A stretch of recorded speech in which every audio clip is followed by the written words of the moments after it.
Hello everyone, welcome to my channel. आज हम CDP का चैप्टर नंबर 4 पढ़ेंगे, समाजीकरण की प्रक्रिया। चलो शुरू करते हैं। क्वेश्चन नंबर 1, समाजीकरण एक प्रक्रिया है। आंसर होगा मूल्यों, विश्वासों तथा अपेक्षाओं को अर्जित करने की। क्वेश्चन नंबर 2, सामाजिक अधिगम का सिद्धांत निम्नलिखित में से किस घटक पर बल देता है?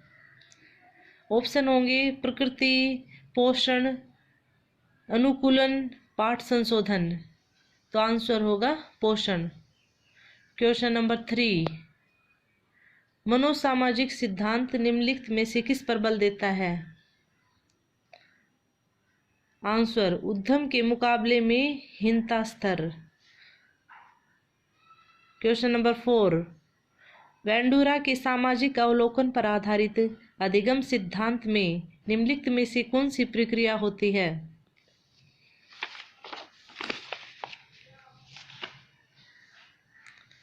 आंसर होगा प्रतिधारण। क्वेश्चन नंबर 5, समाजीकरण के संदर्भ में विद्यालयों के पास प्राय एक परीक्षण पाठ्यचर्या रहती है जिसमें निहित है। आंसर अंतःक्रिया व सामग्री द्वारा विद्यालयों में प्रस्तुत किए जाने वाले सामाजिक भूमिकाओं से संबंध अनौपचारिक संकेत। क्वेश्चन नंबर 6,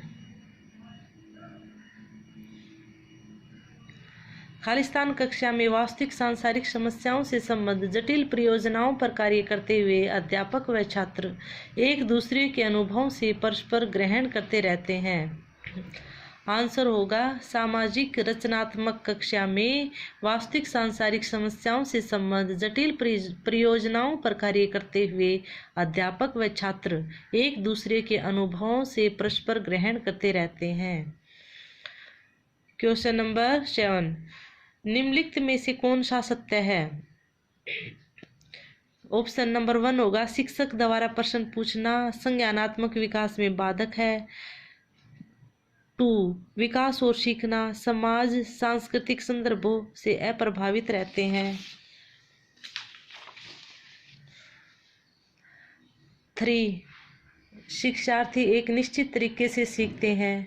4 ऑप्शन होगा खेलना संज्ञान और सामाजिक दक्षता के सार्थक है, दक्षता के लिए सार्थक है। खेलना संज्ञान और सामाजिक दक्षता के लिए सार्थक है।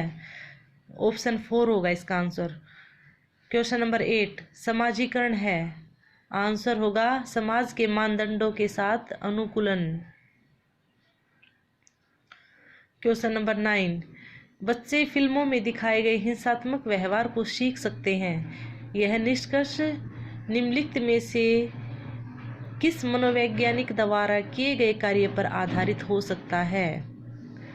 तो आंसर होगा इसका एल्बर्ट बंडूरा।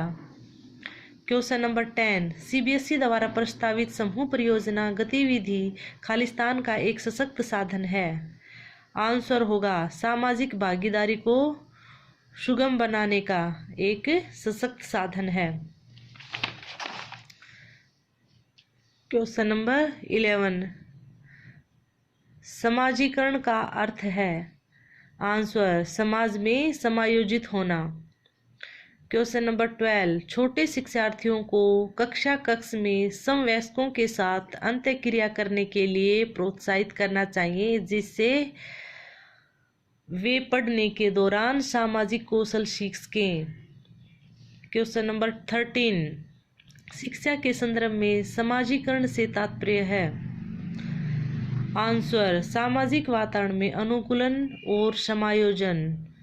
क्वेश्चन नंबर 14, शिक्षकों को यह सलाह दी जाती है कि वे अपने शिक्षार्थियों को सामूहिक गतिविधियों में शामिल करें क्योंकि सीखने को सुगम बनाने के अतिरिक्त ये खालिस्तान में भी सहायता करती हैं। तो शिक्षकों को यह सलाह दी जाती है कि वे अपने शिक्षार्थियों को सामूहिक गतिविधियों में शामिल करें क्योंकि सीखने को सुगम बनाने के अतिरिक्त ये समाजीकरण में भी सहायता करती हैं।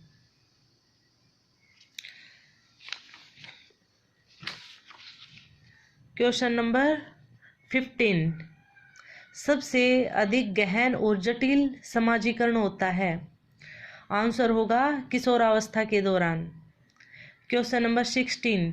कृतिका घर में ज़्यादा बात नहीं करती, लेकिन विद्यालय में वह काफ़ी बात करती है। यह दर्शाता है कि आंसर होगा उसके विचारों को विद्यालय में मान्यता मिलती है। Question number 17। भारतीय समाज की बहुभाषिक विशेषता को खालिस्तान देखा जाना चाहिए। आंसर होगा विद्यालय जीवन को समृद्ध बनाने के संसाधन के रूप में देखा जाना चाहिए। Question number 18। बालक के समाजीकरण की प्रक्रिया कब प्रारंभ होती है? आंसर होगा जन्म से। Question number 19। समाजीकरण की प्रक्रिया में उन खालिस्तान को प्राप्त किया जाता है जिन्हें समाज में महत्व दिया जाता है। तो ऑप्शन होंगे मानकों, मूल्यों, विश्वासों। आंसर आएगा ये सभी। Question number 20। समाजीकरण में बच्चों के खालिस्तान को निर्देशित करना और अनैच्छिक व खालिस्तान प्रवृत्तियों को अनुशासित करना आता है। तो आंसर होगा समाजीकरण में बच्चों के व्यवहार को निर्देशित करना और अनैच्छिक एवं गलत व्यवहारिक प्रवृत्तियों को अनुशासित करना आता है। Question number 21। बच्चों के समाजीकरण में शिक्षक की भूमिका होती है। आंसर उनका बौद्धिक विकास करना। Question number 22। अपनी कक्षा के बच्चों में समाजीकरण की प्रक्रिया को तेज करने के लिए शिक्षक को अपना बर्ताव खालिस्तान रखना चाहिए। तो आंसर होगा स्नेह और सहानुभूतिपूर्ण रखना चाहिए। Thanks for watching. Please like, share and subscribe.